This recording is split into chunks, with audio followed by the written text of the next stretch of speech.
Alegria, estamos aqui para estudarmos a palavra de Deus, palavra esta que é fiel e digna de toda aceitação. Quero convidá-los a abrir as vossas Bíblias, segunda carta de Paulo a Timóteo, capítulo 3, versículos 16 e 17. Louvado seja Deus, que Deus abençoe todos os irmãos, todos os amigos e visitantes. É uma alegria tê-los aqui conosco para juntos estarmos cultuando ao nosso bondoso Deus. Segunda carta de Paulo a Timóteo, capítulo 3, versículo 16 e 17, diz assim o texto: toda a Escritura é divinamente inspirada e proveitosa para ensinar, para repreender, para corrigir, para instruir em justiça, para que o homem de Deus seja perfeito e perfeitamente instruído para toda boa obra. Amém. Toma os vossos lugares. Deus abençoe. Hoje eu quero meditar com os irmãos neste texto bíblico e trazer uma temática muito importante para nós que somos cristãos, que é a suficiência das Escrituras para a vida cristã. Para você fixar o tema, a suficiência da Escritura para a vida cristã. Naturalmente, suficiência está falando de suficiente.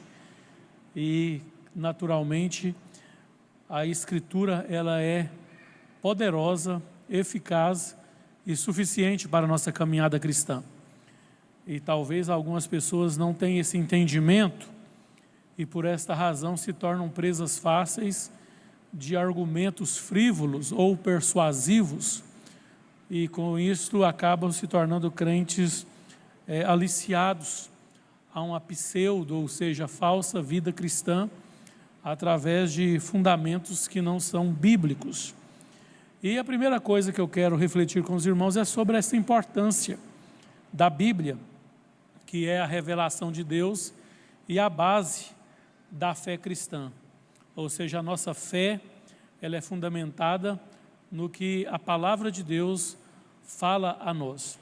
A Bíblia, ela não apenas contém a palavra de Deus, ela é a palavra de Deus. Quando se estuda Teologia Sistemática 1, no capítulo de Bibliologia, todos nós sabemos que a Bíblia, ela foi escrita em aproximadamente 16 séculos, ou seja, 1.600 anos.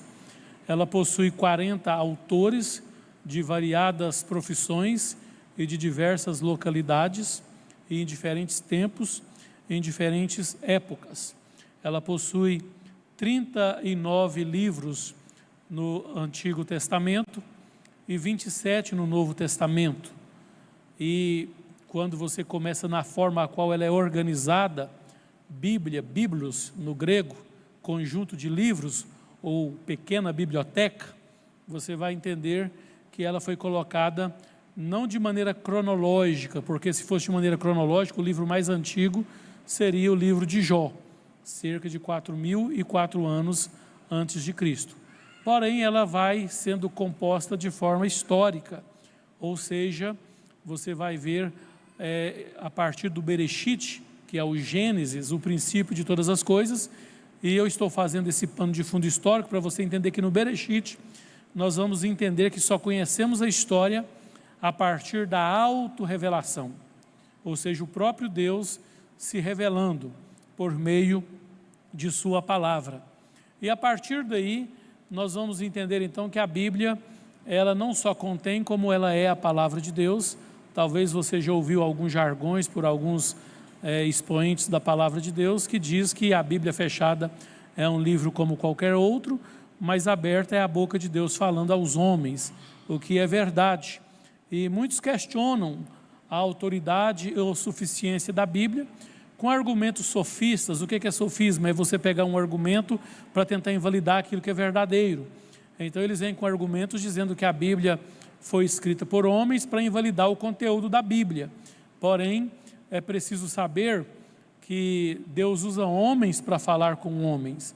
Ele se inclina ao homem para falar com o homem. Tanto é que ele se auto-revela em algum momento dizendo que as mãos dele não estão encolhidas, os olhos são como chama de fogo, e isso é antropoformismo, da forma humana a Deus. Deus não tem os mesmos membros que eu e você tem, é assunto para a Teologia Sistemática 4, para outro momento.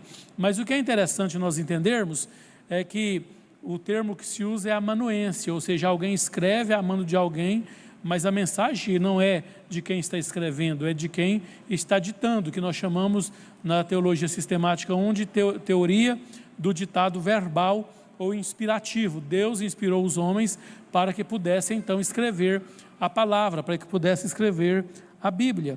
E de uma forma categórica nós sabemos que a Bíblia ela é autoritativa, suficiente e transformadora, ou seja, ela possui autoridade, ela é suficiente e ela transforma aqueles que creem na palavra, conforme diz a própria Bíblia, que se defende como uma mensagem apologética, ou seja, apologia é fazer uma defesa ou autodefesa. E nós encontramos na Bíblia a inspiração bíblica, e o apóstolo Paulo, que não é questionável a formação dele em filósofo e o seu saber, ele faz parte da filosofia. Quando você vai fazer uma graduação em filosofia, naturalmente você vai estudar o apóstolo Paulo, por ser um grande e exímio pensador. E ele, escrevendo ao seu discípulo Timóteo, ele coloca: toda a escritura é divinamente inspirada, ou seja, nós sabemos que ela é inspirada por quem? Por Deus. Não é algo que brotou da mente dos homens, não é algo que brotou do pensamento de alguém, mas é algo que veio da parte de Deus para aquelas pessoas. E a palavra grega que se usa no original que Paulo escreve aqui é Theos Pneustos, que significa soprada por Deus, inspirada por Deus. Então a Bíblia não é um livro comum, ela é um livro de origem divina. Também fundamenta isso o apóstolo Pedro em sua segunda carta, capítulo 1, versículo 20 e 21, que a palavra de Deus ela não é um livro comum, é um livro descomunal, fora do comum. E muitas pessoas questionam a autoridade da Bíblia com argumentos sofistas, como eu estou dizendo. A Bíblia é um livro ultrapassado, é um livro retrógrado, é um livro escrito por homens, é a religião do livro, e a Bíblia não tem problema nenhum. Primeiro que ela é um livro de fato sagrado. Sagrado vem de santo, porque vem de uma fonte santa, emana do próprio Deus. Primeira coisa que nós temos que ter em mente. Segunda coisa, a Bíblia tem resposta para todas as coisas, e o que ela não tem resposta é porque não há necessidade de resposta e não passa de teoria especulativa, que é um argumento que a gente estuda muito em filosofia, ciência especulativa. Mas eu gostaria que você tentasse fixar na sua mente, porque eu vou dar uma aula cátedra aqui hoje sobre a importância da Bíblia, para vocês entenderem, porque a gente faz de conta que as pessoas sabem da importância da Bíblia e utilizam a Bíblia, mas é uma verdade inegável que muitos não valorizam a Bíblia e não conseguem interpretar a Bíblia. Tanto é, escute isso aqui que eu vou dizer, tanto é que hoje tem pessoas vivendo uma vida cristã sem fundamento de fé fundamentado na Bíblia. Por quê? Porque existem pessoas que estão dentro da igreja com teorias comunistas, dizendo que lê a Bíblia. Se lê a Bíblia, ele está lendo a Bíblia com interpretação equivocada. Existem pessoas que estão dentro da igreja, que são a favor de pena de morte. Estão lendo a Bíblia de maneira equivocada. Existem pessoas que estão dentro da igreja a favor do feminismo, transvestido de feminismo, que é uma lacração na nossa federação. Estão lendo a Bíblia de forma errada. Então a gente percebe que existe uma má interpretação da Bíblia. Por quê? Porque as pessoas leem ela sem entender o que é chamado de primeira leitura. Numa linguagem mais formal é de leitura primeira. O que significa isso? A Bíblia passa por pontos hermenêuticos. Hermenêutica é uma ciência de arte e interpretação de textos, seja bíblico, jurídicos ou afins. É muito importante entender que existem regras. Então a leitura primeira que se faz da Bíblia é se contextualizando aquela época. E quando você contextualiza aquela época, você vai entender se existe o que nós chamamos de lei no tempo. Até no Instituto Jurídico existe isso, lei de tempo. Eu falei isso aqui há dias atrás. Por exemplo, na época da pandemia teve uma lei que todas as pessoas precisavam utilizar máscaras. Em ambientes públicos, de acesso público, deveria sentar cerca de 1,20 m a 1,5 m de distância um do outro. Quando foi declarada que a pandemia estava sob controle, essa lei naturalmente ela deixou de existir, porque não está agora no tempo de pandemia. Então o que significa isso? Quando você lê a Bíblia, você tem que entender o que é para aquele tempo e o que é para o tempo presente. Esta é a hermenêutica que a gente se faz. Então é quem, quando, como, onde, para quem e para quê. É preciso que nós tenhamos essas perguntas básicas para não equivocar na interpretação do texto sagrado.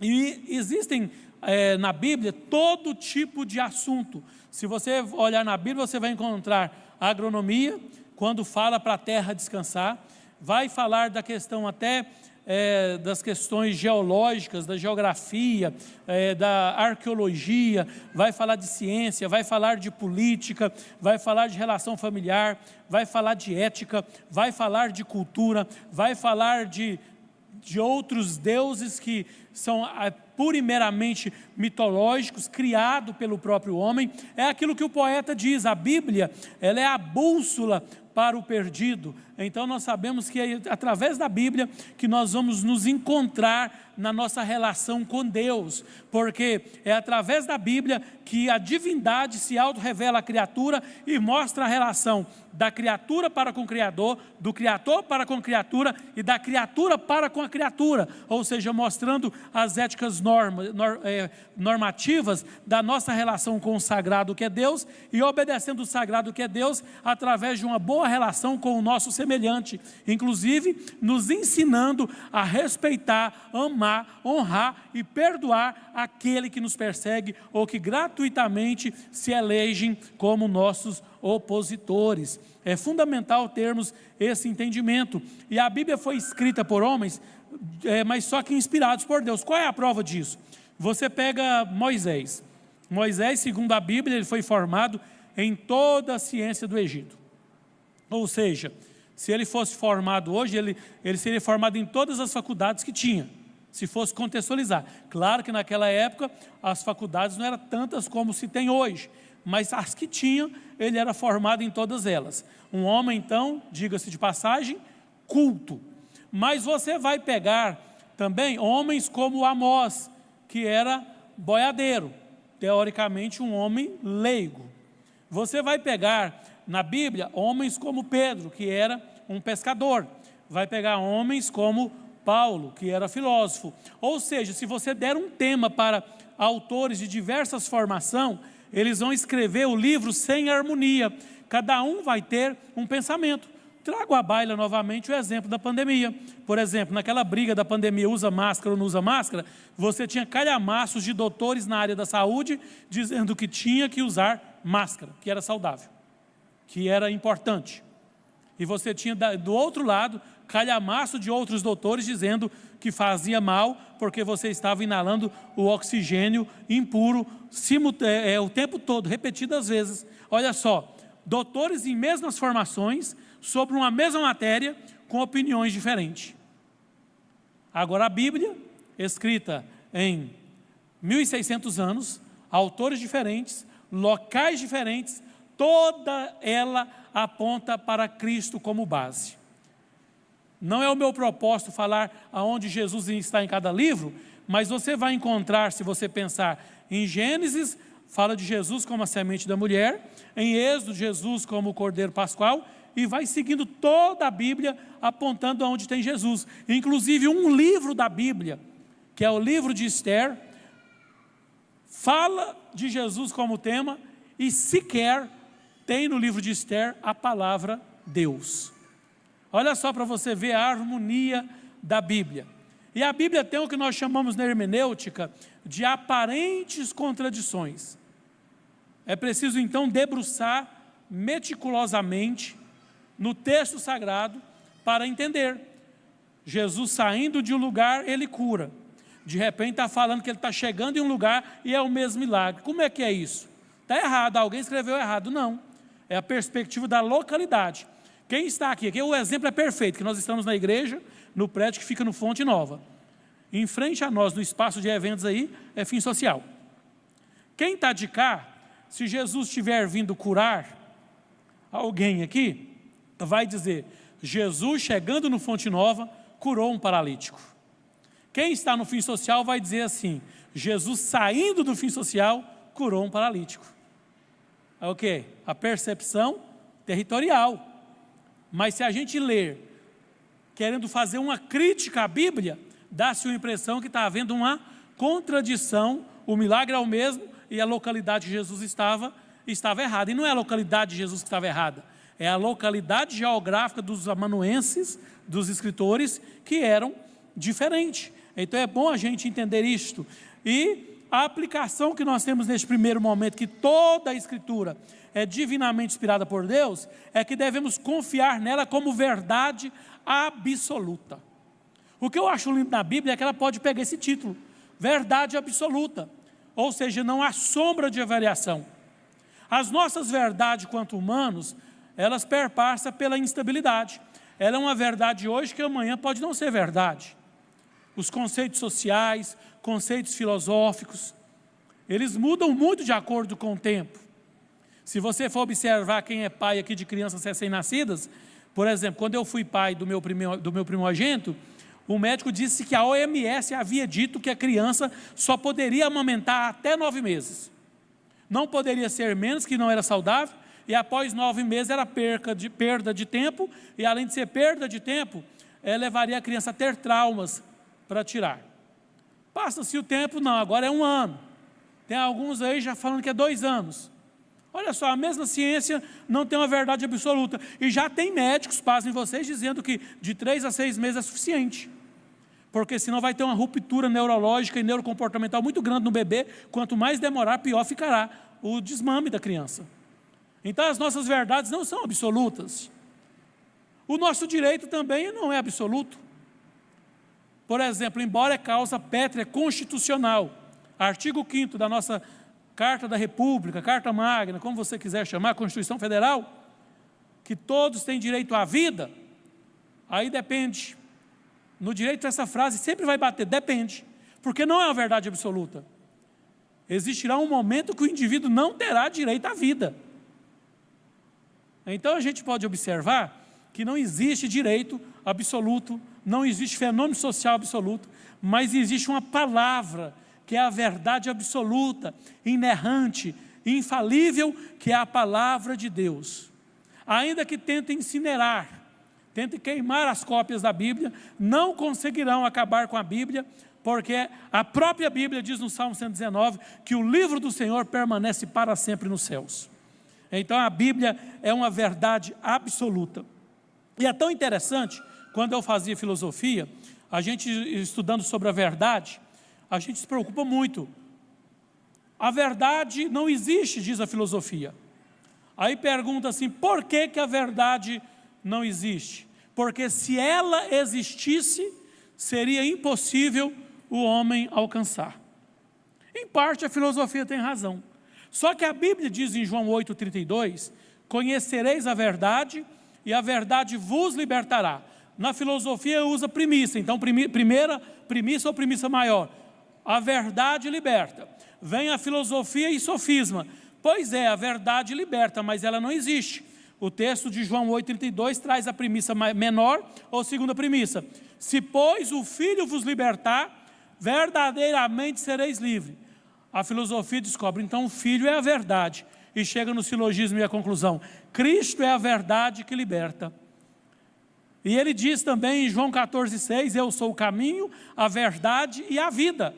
Então ele é a verdade, a palavra escrita e a palavra viva. A palavra viva é Cristo no exercício material do seu ministério, quando ele se tornou o verbo encarnado em João capítulo 1. E ele é a palavra escrita na formalidade do texto, quando ele diz em João 5,39, examinais as Escrituras e cuidar ter nela a vida eterna, porque são elas que de mim testificam. Ele não diz para ler de qualquer forma, ele diz para examinar. E o examinar aqui é você estudar e refletir nela, para que tenha a vida eterna. Porque você examina, reflete, internaliza, você é moldado pela leitura e pela palavra. Por que que os comunistas estão doutrinando o mundo? Eles querem doutrinar as crianças, para elas entenderem que a Bíblia é um livro retrógrado, que o aborto é necessário, que a pena de morte é necessária. Eles querem mostrar uma normalidade, que é aquilo que a gente quer ouvir, assinando a desistência de que o homem pode ser recuperado pelo poder da palavra, conforme diz a Bíblia por o apóstolo Paulo, em Romanos 1,16, a palavra é poder de Deus na vida daquele que nele crê. E Paulo ainda diz, crerão aqueles que ouvirem a palavra, ouvirão através daqueles que pregarão. Então nós temos essa função de difundir a verdade que transforma, que liberta, que restaura, que vivifica o ser humano. Tanto é que o projeto que nós estamos até fazendo de oferta para construir escola na África é exatamente isso. Não só o diabo, não só os comunistas, mas os muçulmanos. Eles estão fazendo escolas na África, de país subdesenvolvido, para que as crianças estudem lá e sejam doutrinadas ao Islã. E com isso até os filhos de crente estão tendo que estudar lá, porque a miséria é grande, e eles têm muito dinheiro porque são sheiks, os muçulmanos, e os filhos de crente estão indo para as escolas do islamismo e estão também deixando de ser cristão. Por quê? Porque começa a doutrinar, ensinar a criança desde o início dos seus primeiros passos. Internalizou o caminho, é o que Salomão fala, ensinou desde cedo, quando crescer não vai desviar daquele caminho. Então é preciso que nós urgentemente comecemos a dar crédito à palavra e a pregar a palavra como ela é, como verdade absoluta de Deus, porque a Bíblia não contém erros em seus ensinamentos espirituais e nem tampouco morais. E Paulo, ele escrevendo na parte B do versículo, ele diz assim, que a Bíblia é útil para a vida cristã. O que é que ele está dizendo? Ela é proveitosa para ensinar, para redaguir, ou seja, para repreender, para corrigir e para instruir. Vamos refletir um pouco sobre esta importância da palavra de Deus, pelo menos em 4 aspectos aqui. Ela é poderosa para ensinar, direcionar a nossa fé, a prática correta, ter uma correlação entre o ensino sistemático e a nossa relação para com Deus. Então é muito importante nós entendermos que o manual é a Bíblia. Hoje existem algumas instituições religiosas que não utilizam a Bíblia física, não vou entrar nesse mérito agora, que é assunto para outro momento, e tira um texto da Bíblia e passa em tudo quanto é lugar e nunca mais volta no texto e fala o que pensa da cabeça, coutiliza a fé, tentou transformar a Bíblia em algo profissional, em algo que de certa forma traz aos indivíduos uma palavra que eles gostem. Tanto é que hoje até está tendo ensino da palavra, mas um ensino muito superficial, levando os fiéis a uma busca antropocêntrica, ou seja, o homem é o centro das coisas, ou seja, Deus tem que nos abençoar, Deus tem que nos curar, Deus tem que fazer alguma coisa ao nosso favor, e só mostrando coisas da esfera momentânea aqui. Então isto é um grande erro. Enquanto nós temos que ensinar a palavra, nós temos que ensinar, como diz o cantor sacro, entregar rosas, mas também dizer que as rosas têm espinho. Não se pode pegar na rosa de qualquer forma, e tirar o espinho da rosa é tirar a característica da rosa. Não se tira a característica da palavra, não se adequa a palavra à nossa vontade, mas nós nos adequamos à palavra de Deus, para que a nossa fé, ela seja uma fé realmente consistente, sólida, que nós venhamos todos os dias estudar a Bíblia, orar e meditar na palavra de Deus. Hoje os cristãos não leem Bíblia, quanto leem por lei, não oram, não consagram a sua vida ao Senhor, não faz o seu devocional com Deus. Ele acha que a sua fé é fundamentada em algumas horas na igreja. Eu acredito que a maioria dos telefones e smartphones que todos nós temos, uma vez na semana traz o relatório do tempo em que nós ficamos usando a internet. Pelo menos o meu sai. Eu imagino que a maioria sai. É vergonhoso, irmãos. Se nós pegar o relatório por dia que nós ficamos em alguma rede social ou usando o smartphone, se nós pegar só o dízimo daquilo e ficar diante de Deus em leitura bíblica, em consagração, nós estaríamos pujantemente cumprindo o nosso papel como igreja, pregando a palavra. Vamos começar do início, vivendo a palavra, pregando a palavra e realizando prodígios e maravilhas para a glória do Senhor. Mas nós estamos apenas em Nárnia, sonhando com uma vida feliz, um Deus cuidador, para dizer Ele é fiel e me ama. Mas nós não estamos entendendo que o ensino sistemático da palavra nos conduz a uma vida de prestimosidade. O que é isso? Servir a Deus com alegria e continuidade. A Bíblia nos ensina sobre a salvação, a confessar a salvação. Romanos 10, 9 fala: se com a tua boca confessares, em teu coração creres, será salvo. Por que ele usa a expressão boca? A boca vem de logia, vida, expressão, prática. Se você falar e viver o que você creu, você será salvo. Então ela nos ensina a ter uma vida exemplar, uma vida de fato de cristandade, de fialdade aos ensinamentos bíblicos, de relação para com Deus. E lamentavelmente muitas pessoas hoje são verdadeiros analfabetos bíblicos. Não se sabe muita coisa de Bíblia. O que eu disse introdutoriamente, se perguntar a alguns crentes no repente, daqui 2 ou 3 dias, eles não saberão dizer.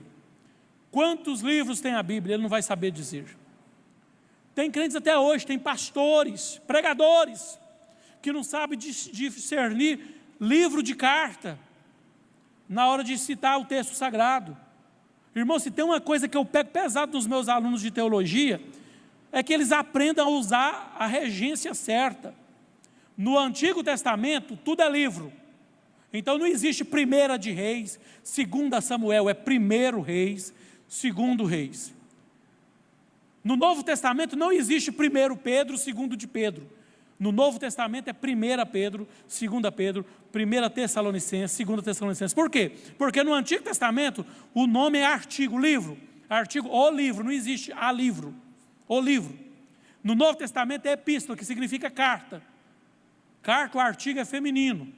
A carta. Mas, irmão, tem pregador graduado, grandinho, que sobe no altar, 2 Pedro. Ainda vem o catolicismo romano neles. 2 São Pedro. Evangelho de São Marcos. Onde você vai, meu filho, com essa idolatria toda? Crente velho. Irmãos, é claro que eu não estou num culto, mas numa aula, quando um aluno fala, 2 Reis, eu não sei não de arrumou 2 Reis, 2 Samuel, 1 Coríntios, não, meu irmão, vamos internalizar outra coisa, já que eu abri essa correção aqui, não existe glórias a Deus, é glória a Deus, não existe aleluias, existe aleluia. Não é expressão plural, mas você vai ver muita gente grande falando isso aí. Glórias a Deus, aleluias, seja dada ao nome do Senhor. Coisas elementares, para mostrar o nosso analfabetismo bíblico. Coisas que nós tínhamos que saber. Qualquer crente se perguntar sobre a oração modelo, a oração sacerdotal, ele tinha que saber onde está. Qualquer crente já tem que saber que precisa ler a Bíblia todo dia, orar todos os dias, cultuar o Senhor em particular, não só na coletividade, e que a Bíblia não é só para ser lida teosoficamente. O que é teosoficamente? Pegando a teologia com filosofia e não ser vivida, não é para ser contada. Porque quando a gente estuda a Bíblia com conhecimento empírico, eu soube que os 2 filhos de um dos maiores teólogos do Brasil, não vou citar o nome por ética, estudou a Bíblia assim, e os filhos dele são ateus, e ele é pastor presbiteriano. Por quê? Porque estudou a Bíblia no arcabouço epistêmico científico. Então nós precisamos de nutrir a nossa fé com a palavra e com a oração. E Pedro fala sobre isso. Antes crescei na graça e no conhecimento. Andam juntos. Não existe conhecimento sem graça e nem graça sem conhecimento. Nós precisamos de buscar esse saber para poder o quê? Ensinar e aprender. O ensinar, ele confronta. A gente se sente burrificado. Então é muito importante ler o saber bíblico. Ela tem essa função de nos ensinar a servir a Deus da maneira que o agrade. E Paulo prossegue ainda. para repreender, redarguir, mostrar os nossos erros, os nossos pecados. Nós temos que ler a Bíblia e sentir confrontado pelos nossos pecados. Nós não podemos sentir confortável em mentir. Nós não podemos sentir confortável em falar mal de alguém. Nós não podemos sentir confortável ao diminuir alguém, a desconstruir a imagem de alguém, ao comprar e não pagar de forma volutiva. Nós não podemos sentir confortável em ficar 24 horas do nosso dia sem tirar um momento de oração e de leitura bíblica. Se tem uma coisa que tem vezes que me deixa fora de mim, eu conto até o tanto que for necessário para não sair de mim, é quando alguém quer que eu explique para ele como que ele vai vencer o pecado. Crente velho. Tudo bem, todos nós temos as nossas fraquezas, as nossas limitações. Mas, irmãos, não tem uma abracadabra. Não tem uma fórmula que não seja leitura bíblica, oração e jejum. Ah, eu tenho dificuldade com pornografia. Leitura bíblica, oração e jejum e esforço demandado seu, porque Deus não vai surrupiar de você o acesso ao mundo virtual para você se livrar da pornografia. Você vai ter que ter domínio próprio, buscar o fruto do Espírito Santo que é manifesto no domínio próprio. Pastor, a minha fraqueza é mulher. Não é fraqueza, é distúrbio, é pecado. Que a mulher é uma bênção, mas a sua que Deus te deu. Você não deve olhar para nenhuma outra mulher querendo ser o garanhão da madrugada. Você deve olhar para a sua mulher, honrá-la e amá-la como Cristo amou a igreja. Fazê-la uma mulher feliz, amada, honrada. Se você tem qualquer desejo, qualquer fala do que você tem prazer na sua intimidade, você não vai contar para ninguém na internet. Você vai falar para a sua mulher as suas zonas erógenas, os seus desejos, os seus prazeres, em comum acordo o que é possível vai ser feito, o que não é, vai ser respeitado, conforme elenca a Bíblia e destarte o Código Penal e as leis especiais contra os crimes da dignidade sexuais. Repreender. Mostrar os nossos erros. Você também que tem a fraqueza que seja homem ou qualquer outra coisa, a mesma coisa. Não, a minha fraqueza é bebida alcoólica. Tem calhamaços aí arquivados porque a indústria do álcool paga para que não faça isso. Irmãos, tirou o álcool do mundo, vai diminuir mais de 40% violência doméstica e acidentes de trânsito. E problemas de enfermidades hepáticas. E outras mais. Mas como que vai tirar isso? É uma droga legalizada, que inventam de tempo em tempo que é saudável tomar, nem que seja moderadamente, dizendo que é alcoolista. Nós temos um cantor sertanejo no nosso estado, vocês sabem quem é, não vou citar o nome. Só porque ele é rico, ele não é chamado de alcoólatra, ele não dá conta de beber o dinheiro dele. Mas ele está morrendo na míngua. Para esses aí, sabe aquela palavra horrorosa, bebo socialmente? O nome certo é alcoolista. Só que para nós, da psicologia e da neurociência, quem bebe todo dia já é alcoólatra. Ah, mas eu não fico tonto, eu não fico isso, eu não fico aquilo, não tem problema. É dependente. A gente percebe, então, que tem pessoas que leem a Bíblia e querem achar essas margens. Aí vocês lembram que eu disse que tem que ler na primeira leitura? Paulo indicou a Timóteo que tomasse um pouquinho de vinho para a doença estomacal dele. Era homeopático para aquele tempo e especificamente para ele. Ele não falou para a igreja tomar. E hoje precisa disso para problemas estomacais? Além de uma boa dieta e de outros medicamentos? E a gente percebe que as pessoas não entendem a repreensão que a palavra dá. Irmãos, e a repreensão é algo tão interessante, ser repreendido é ruim. E se a gente não achar ruim ser repreendido, a gente é um sem vergonha e não vai melhorar nunca, vai continuar no erro. Quando uma pessoa fala assim, o problema é que eu sou um sem vergonha mesmo, eu já sei o que tem que fazer e não faço. Esse tipo de gente não consegue vencer, enquanto ele não internalizar isso. Eu estou dando aula agora no primeiro período, e um aluno falou assim, eu perguntei assim, por que você está fazendo teologia? Olha a resposta dela.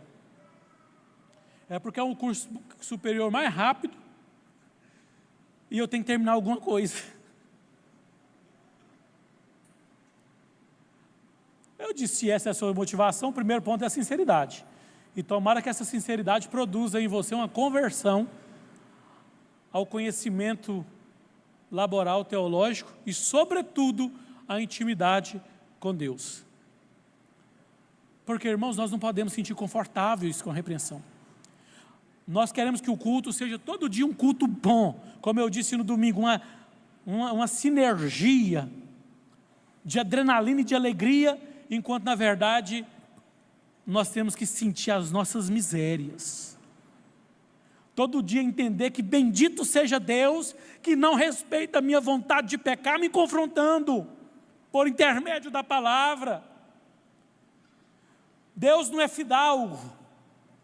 Eu vou na sua casa tomar um café, eu não tomo, é só um exemplo. E você me serve o café e não existe café bom, existe café a gosto. Quem gosta de café doce e ralo, esse é o melhor café. Quem gosta sem açúcar é o melhor café. Quem gosta ao ponto é o melhor café. Então café é a gosto. E se você acertar o meu gosto e me perguntar, está ótimo o café. Mas se você não acertar o meu gosto, eu vou dizer, tá bom, um bom com tom fechado. Deus vai dizer, não, está ruim. O seu comportamento está ruim. E a Bíblia ensina nós a ser fidalgo, tá? Um com o outro nesse sentido. Não está o jeito que eu gosto, mas está o seu gosto. A Bíblia também é um manual de ética. Não é que ela está dando margem para a gente sair aí atacando todo mundo e falando verdades sem amor, porque verdade sem amor é tirania. Tem que saber falar a verdade. Jesus falou com amor para a mulher adúltera, cadê o teu marido? Você disse bem, ele podia continuar, você é uma vagabunda mesmo, hein? Ele falou para os acusadores dela, quem não tem pecado? Está aqui algum de vocês que já deitaram com essa mulher aqui? Sem falar isso, ele falou. No nosso vernáculo chama eufemismo. Verdade com amor. E Paulo fala sobre isso, que a Bíblia vai mostrar os nossos erros. O profeta Natan, repreendendo Davi em 2 Samuel 12, 1 a 7, ele fala para isso. Ele mostra exatamente isso. Ele conta uma parábola para Davi. Davi se enfurece, invoca a sua autoridade de rei, manda buscar esse incircunciso que eu vou matar ele. Como que ele pega uma única ovelhinha de uma pessoa? Natan olha para ele e diz, tu és, ó rei, este homem. Olha só que repreensão. Irmãos, eu fico pensando, será onde Davi queria colocar a cara naquele momento? Será que ele queria brincar de avestruz, mas deu tempo de furar um buraco e enfiar a cara lá? A verdade foi dita com amor, com uma repreensão tão dura, que não deu para Davi apelar e falar assim, ué, que é isso, você me respeita? E usar a autonegação e tentar matar o profeta. Tentar, porque certamente Deus não deixaria, porque o profeta estava numa investidura divina. A palavra, além de repreender, ela não só repreende, que a repreensão sem ensinamento não funciona nada. Se estiver vendo, me perdoe, mas eu vou usar o exemplo. Eu trabalhei com uma pessoa, muitos anos, e um dia o filho dela fez algo, ninguém entendeu o que ele estava fazendo, ele estava lá, de repente só escutou uma lapada, ele apanhou. E ele falou, o que foi que eu fiz? Você sabe? E até hoje ele não sabe o que ele fez, que ele apanhou. Porque ele estava fazendo algo que para ele era normal. Olha só, foi feito o quê? Uma repreensão sem uma correção. Se ela queria bater nele, punindo, como diz os psicólogos de hoje, com essa lesão corporal leve, que na verdade não foi nada leve, foi de média para grave, ela tinha que falar assim, vem cá meu filho, por que você está fazendo isso? Ele ia explicar. Não, você está errado, corrigia. Mas se ele estava fazendo voluntariamente, dolosamente, sabendo que estava errado, o erro pelo erro, e ela quisesse puni-lo, ok. Mas tem gente que ele quer que o outro adivinhe, ele vai o quê? Na subjetividade dele. A luta do irmão é mentira, será que é mesmo? Ele sabe se é ou não, ele foi lá mesmo, ele conhece de perto. Ou é porque ele decidiu que as lutas dos outros, que os erros de conduta dos outros é errado, mas o dele as pessoas têm que adivinhar e ninguém sabe o que ele está passando. O irmão passou por mim, cara feia, porque ele é um mal educado mesmo. Aí quando questiona-me, você passou por mim com cara feia, você não sabe o que eu estou passando. O outro é porque é mal educado, eu é porque eu estou passando algumas coisas que ninguém sabe. E a Bíblia ela nos corrige exatamente aí. Ela nos ajuda a voltar para o caminho certo. Exemplo, a restauração de Pedro após a negação de Jesus, João 21, 15 a 17, e entre outras citações referenciais de concordância. Pedro, tu me amas mesmo? Você dizia que amava, que até ia morrer na cruz. Olha só, uma correção, ela aponta o caminho, ela nos dá a condição de melhorarmos, de crescermos quanto pessoa. Então nós, como servos do Senhor, precisamos olhar para a Bíblia como um espelho para corrigir as nossas imperfeições.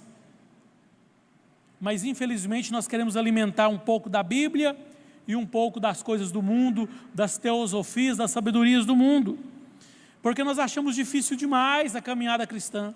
Mas a própria Bíblia, ela nos mostra o caminho e nos garante que o Senhor está conosco nessa caminhada difícil, e ela garante que o caminho não é fácil. Essa coutilização da fé tem prostituído, misturado o conhecimento dos cristãos, exatamente por quê? Porque estão vendendo um evangelho água com açúcar, um caminho largo, um caminho folgado. E diga-se de passagem, um caminho folgado, ele é melhor mesmo. Olha só, sentar nessa primeira poltrona aqui é bem melhor para alguém passar na nossa frente do que sentar aí no meio e alguém ter que ficar resvalando na gente, a gente tem que levantar. É bem melhor, coisa mais folgada. A gente fere os princípios da etiqueta quando vai fazer uma refeição, porque a gente abre as asas para comer, empurra o irmão do lado, coloca os cotovelos na mesa, porque fica comer assim apertadinho, com aquela, aí nós que somos pobres de nascença, aquela frescura para comer quietinho, sem um cotovelo na mesa, aquilo é cansativo demais, mas é o certo. E na vida cristã, é muito mais fácil, irmãos, não orar, não ler a Bíblia, ignorar as pessoas, deletar algumas pessoas da vida, alguns familiares, que parece frizz de cabelo, né? Só aparece na hora que a gente não quer, ou espinho no nariz de paranífero de casamento, né? No dia do casamento nunca dá espinho, mas dá uma brilhosa bem no meio do nariz, reluz mais que a lua, ou o sol, sei lá. Tem uns parentes que é assim, aparece para gerar incômodo, e a Bíblia diz como lidar com esses parentes. A Bíblia nos ensina, ela nos instrui com justiça, guia-nos para uma vida santa. O Sermão do Monte, Mateus capítulo 5 ao capítulo 7, nos instrui como viver. Lá é tão duro, que fala que o pecado de adultério não é coabitar com a mulher e cometer conjunção carnal, é olhar com intenção impura. Lá valoriza os pobres de espírito, lá não valoriza os triunfalistas que vencem o tempo todo, mas lá diz que bem-aventurado, feliz são os injustiçados, injustiçados pelo mundo, pela vida, perseguido pelo algoz que é Satanás e os seus arquétipos. E lá nos ensina de fato a andar em justiça segundo a justiça divina, porque a justiça humana, diz o texto sagrado, é como um trapo de imundícia. Para quem não sabe, o trapo de imundícia era o vulgo absorvente de hoje usado pelas mulheres. E as mulheres naquele tempo, no período do ciclo menstrual, eram tidas como imunda. Se a mulher no período de ciclo menstrual era imunda, imagina o excremento que saía dela naquele trapo. É isso que o texto está falando da nossa justiça. É algo que tem que ser jogado fora e repulsado. Esta é a justiça humana. Ela é falível. A justiça humana é tão falível que, graças a Deus, ela se deu ao luxo de reconhecer o seu símbolo com a pseudo-deusa com os olhos vendados, mostrando a sua limitação, porque ela não pode agir com suspeição, e sim com provas robustas e concretas para tentar fazer uma justiça. Agora a justiça divina, o Deus que é justo, os olhos deles são como chama de fogo, linguagem humana, para explicar para nós o poder do fogo que vê com clareza o mais profundo do recôndito da alma das pessoas, dos fatos, acontecimentos e fenômenos sociais. Então a Bíblia, para nós, ela é um manual. Precisamos ler, estudar e aplicar diariamente a palavra de Deus em nossas vidas, para que nós possamos ser então pessoas capacitadas para servir a Deus. Na penúltima festividade nossa, 2025-23, o pastor Enoque ministrou aqui, ele falou sobre isto. O que darei eu ao Senhor por tudo que me tem feito? É uma ironia essa frase, porque tudo que eu te der é do Senhor para o Senhor através de mim. É o Senhor que me deu. Se eu te der o meu louvor, eu não consigo louvar se o Senhor não me der condição para louvá-lo. Se eu te der a minha vida, eu não tenho condição de te dar a minha vida, porque ela não é minha em si mesma, mas ela é tua.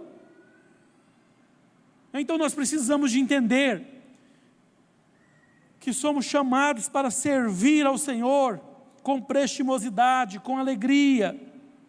E o texto diz assim, caminhando para o silogismo desta prédica, versículo 17, para que o homem de Deus seja perfeito, perfeito status quo, a essência dele, perfeitamente o modo pelo qual ele vai se comportar, que perfeitamente você vai ver aí, que está em modo continuado, olha só, instruído para toda boa obra. A palavra não apenas nos informa, mas ela nos transforma.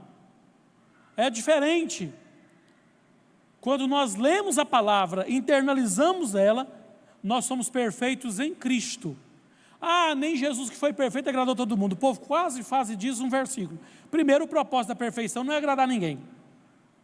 E segundo, a perfeição nossa, que a Bíblia está nos convidando a tê-la, não é segundo os padrões éticos e morais da nossa sociedade. É segundo os padrões bíblicos, cristológicos. Então nós precisamos de entender que a Bíblia não só nos dá uma informação, mas ela é capaz de nos transformar, porque o objetivo das Escrituras é nos tornar maduros. Aí vem a disciplina maturidade cristã, maduros na fé. Irmãos, tem crentes hoje que têm 20, 30 anos de crente, como eu ministrei aqui no domingo, que foram catequizados. Eles abrem a boca para dar um testemunho e dá vontade de correr, de vergonha. Eles falam que vai dar bicuda no diabo, que vai pisar na cabeça do diabo, que vai pisar que nada, irmão. Se Jesus, vou ser tautológico, que é Jesus, ao pisar na cabeça do diabo, teve o calcanhar ferido, você está achando que um Zé Ruela como você e eu, vai conseguir pisar na cabeça do diabo e sair ileso? Onde você está com essa conversa?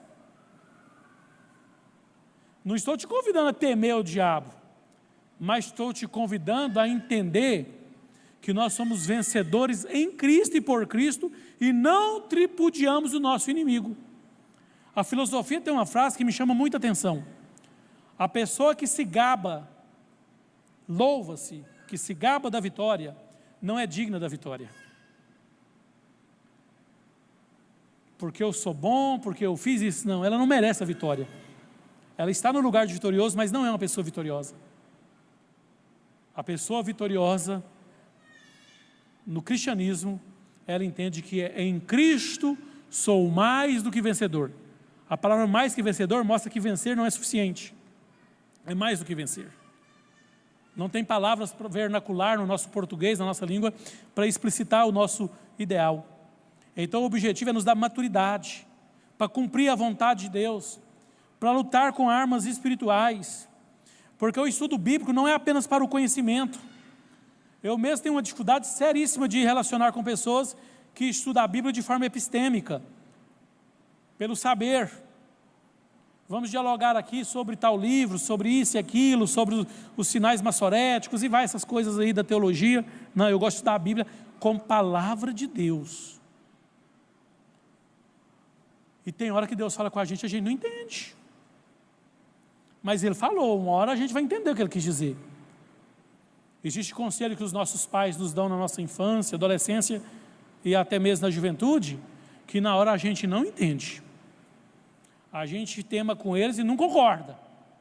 Mas passa alguns anos, nossa, é isso que meu pai quis dizer, é isso que minha mãe quis dizer. Eu achava que era diferente, mas é exatamente como eles me disseram. Então tem coisas que a gente não entende no momento. E nós ficamos numa busca frenética, seguida de uma frenesi, em busca de resposta para tudo. Nós queremos resposta para tudo. E as respostas essenciais e necessárias para a nossa vida, a Bíblia já nos apresentou. Quanto mais conhecemos a palavra, mais estamos preparados para servir.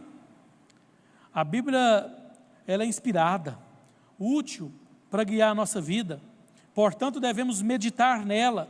Salmo 119, versículo 97, ó quanto amo a tua lei, nela medito dia e noite para não pecar contra ti. Como eu vou aplicar essa verdade na minha vida? Salmo 119, versículo 105, lâmpada para os meus pés é a tua palavra. Ele está dizendo que é, e não, ele está dizendo é, verbo ser, existir. A lâmpada para os meus pés, figura de linguagem, para o meu caminho, aquilo que eu quero caminhar, que me norteia, que me leva onde eu quero ir, o que vai me clarear, aonde eu devo ir, que me conduzir, é a tua palavra, pois ela se torna luz para o meu caminho. Quantas pessoas estão aí esperando um profeta trazer uma mensagem para orientar ele? Tudo bem, Deus ainda usa os seus profetas, mas a maioria dos profetas bíblicos são profecias de juízos, não de direcionamento. E hoje mudou esse contexto teológico e bíblico, que a profecia só visa exortar, consolar e edificar. Não é punir ninguém, não é mandar matar ninguém. Se Deus revelar isso, tem que saber como entregar e ter discernimento para tal. Isso é muito importante. Mas, lamentavelmente, muitos crentes nos dias atuais são tão analfabetos bíblicos que hoje nós temos crente com mandinga dentro da igreja. Eu fico com vergonha quando eu vejo o crente na bio do Instagram dele, colocar lá cristão e colocar o signo dele. Signo é outra religião que não tem congruência com o cristianismo. Eu fico com vergonha quando eu vejo crente colocando trevo na testa da criança com medo de pegar mal olhado.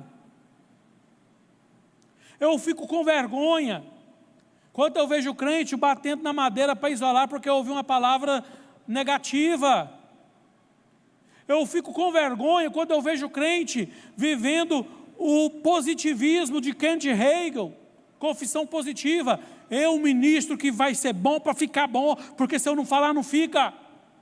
Eu fico com vergonha de ver pastores pegar o texto do Salmo e dizer, assim diz o salmista, o que o homem disser, assim ele é. Então ministra que você vai ser um ano abençoado, vai ser um ano de dupla honra, vai ser isso e aquilo. Eu fico com vergonha, irmãos, disso. Está lendo a Bíblia errada. Philip Yancey escreve um livro dizendo a Bíblia que Jesus lia. Quando você tiver um tempinho, leia. Tira o estrangeirismo do livro e leia. Interessante. Mas infelizmente hoje nós não queremos ler o texto. Nós queremos aprender de ouvir de qualquer forma. Quantas pessoas acham que tem o texto na Bíblia, não cai uma folha da árvore se Deus não permitir? Porque ouviu alguém dizer isso e não entendeu. Quantas pessoas falam que Deus mudou o nome de Saulo para Paulo? E Deus não mudou o nome de Saulo para Paulo. Sabe qual foi o problema de Saulo para Paulo? Que ele viajou. Na onde ele estava, o nome falava Saulo. No outro lugar chamava Paulo. Na Colômbia, o Paulo chama Pablo.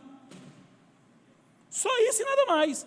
Significado semântico da palavra Saulo e Paulo. Característica física era muito comum naquela época. Pequeno, pequena estatura, calvo, monocelha, perna torta. Esse era o apóstolo Paulo, sendo Saulo e Paulo, o significado era esse. Entenderam? Mas o povo fala que Deus mudou o nome dele. E ainda coloca um cavalo na história. Ele caiu do cavalo. Porque ouviram alguém falar isso. Irmãos, é vergonhoso o nosso analfabetismo bíblico.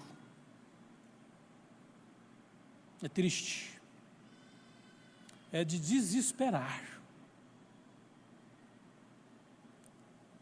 Essa busca pelo profetismo, onde Deus mandou você tolerar coisas que Ele não mandou, onde Deus mandou você fazer coisa que Ele não mandou. Tem crente que é tão analfabeto bíblico, próximo a nós, Jardim Primavera, tinha um pseudo-profeta, líder espiritual lá, realizando coisas que Deus não manda. Olhava, se a irmã fosse bonita, ó, Deus me mostrou que você está com tumor nos seios. Nós temos que ir para a antessala, porque eu tenho que orar para você, e não pode ser por cima da roupa, eu tenho que pôr a mão nos seus seios para orar, e o nódulo sair. Sem nenhum exame, sem nenhuma perícia. E sem falar que isso foi para outras partes, que eu não vou citar aqui, tá? Gente, pelo amor de Deus, a Bíblia diz categoricamente: acautelai-vos, porque nos últimos tempos levantarão falsos mestres, falsos cristos, pessoas que vão usar poder, latência, que enganarão até os escolhidos. Cuidado. Como que eu vou ter cuidado?